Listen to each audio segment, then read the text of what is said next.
Hello viewers, আসসালামু আলাইকুম। Smart হয়ে অনলাইন একাডেমি পক্ষ থেকে সবাইকে স্বাগতম। আজকে আমরা আলোচনা করব general manager GM production and I job responsibility কি। একজন জেনারেল ম্যানেজারের আই অথবা প্রোডাকশনের কি কি জব রেসপন্সিবিলিটি রয়েছে, কি কি দায়িত্ব রয়েছে, সে তার প্রত্যেক দিনের অ্যাক্টিভিটিস কি কি রয়েছে সেই বিষয়টি আমরা আজকে তুলে ধরার চেষ্টা করব। অবশ্যই ভিডিওটি শেষ অবধি দেখবেন। তো চলুন আমরা মূল আলোচনায় চলে যাই। তার আগে ছোট্ট একটি রিকোয়েস্ট, যদি আমার এই চ্যানেলটা ভালো লেগে থাকে অবশ্যই সাবস্ক্রাইব করে পাশে থাকবেন, কারণ এই চ্যানেলে প্রত্যেক দিন job responsibility, job analysis, job skill development, garments ও টেক্সটাইল বিষয়ের সকল তথ্য নিয়ে প্রত্যেকদিন ভিডিও আপলোড করা হয়। সাবস্ক্রাইব করে সঙ্গে থাকবেন। তো চলুন মূল আলোচনায় চলে যাই। জিএম এর যে ফার্স্ট অফ অল যে কাজগুলো করে সেটি হচ্ছে lead the production team to improve the overall productivity and quality, control cost and reduce the production lead time and maintain a stable workforce. অর্থাৎ ওভারঅল প্রোডাকশনের প্রোডাক্টিভিটি বৃদ্ধি কীভাবে করা যায়, কীভাবে কোয়ালিটি কন্ট্রোল করা যায়, কস্ট কীভাবে মিনিমাইজ করা যায় এবং প্রোডাকশন ফুল টিমটাকে সে পরিচালনা করা থাকে। Establish correct garments, assembly, thread consumption and giving the merchandising department for garments costing. General ম্যানেজারের যে কাজটা সেটা আপনি গার্মেন্টসের অ্যাসেম্বলিতে সে এস্টাবলিশ করে, থ্রেড কনজাম্পশন কন্ট্রোল করে, giving the merchandising department for garments costing, অর্থাৎ মার্চেন্ডাইজিং থেকে যে গার্মেন্টসের যে কস্টিংটা দেয় সেই কস্টিংটা সে কন্ট্রোল করে। Verify the garments breakdown with method improvement for cost detection at pre-production stage, অর্থাৎ সে ভেরিফাই করে, অর্থাৎ প্রত্যেকটা গার্মেন্ট, প্রত্যেকটা পোশাকের সে ব্রেকডাউন তথ্য বা ইনফরমেশন ব্রেকডাউন করে এবং মেথডগুলো ইমপ্রুভ করে, কস্ট মিনিমাইজ করে এবং প্রি প্রোডাকশন স্টেজ থেকেই সেই কাজগুলো সে করে থাকে।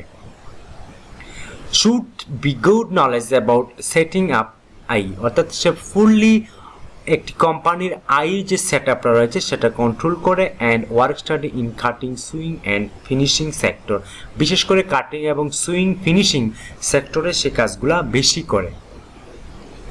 Should be good knowledge about training people to analyse real cost, root cost to overcome bottlenecks and prevent the same in future, অর্থাৎ যেখানে যেখানে আপনার বটলনেক তৈরি হয় সেখান থেকে কীভাবে উত্তোলন হওয়া যায় সেই বিষয়গুলো নিয়ে উনি প্রত্যেকটা স্টাফদেরকে ট্রেনিং করে, মোটিভেট করে মিটিংয়ের মাধ্যমে।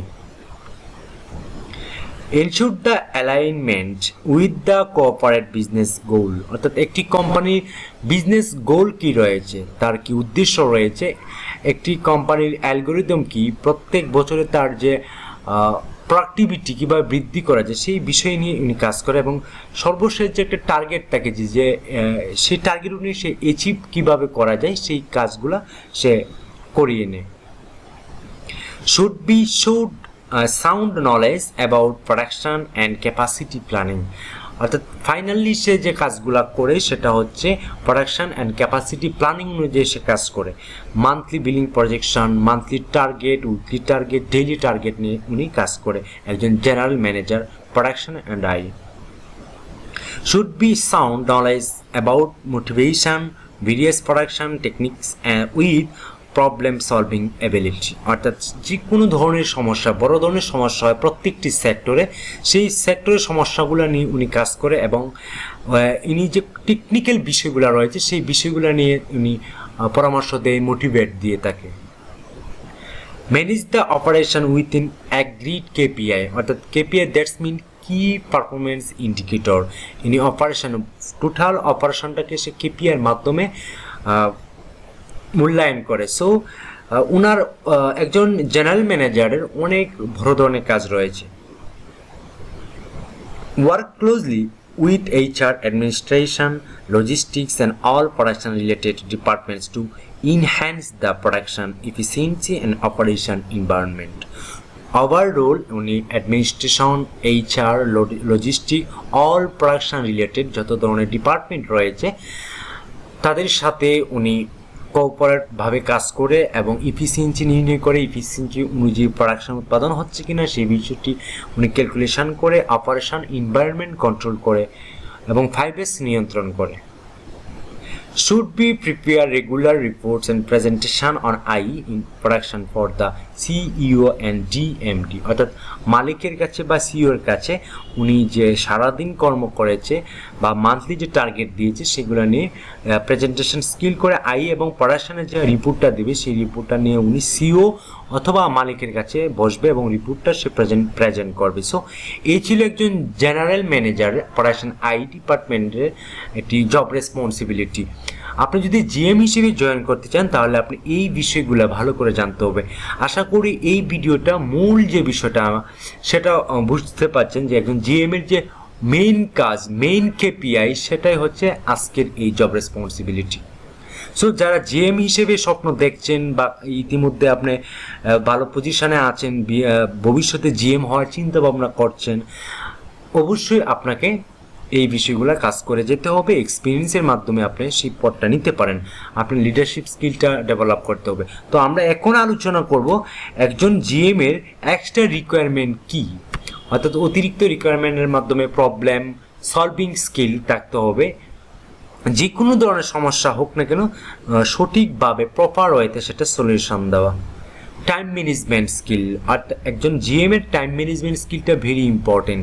সে সারাদিনে কাজ করে কি কি কাজ করবে সেই বিষয়টা উনিই কন্ট্রোল করবে, উনি একজন জিএম মিনিমাইজ করবে টাইমটা।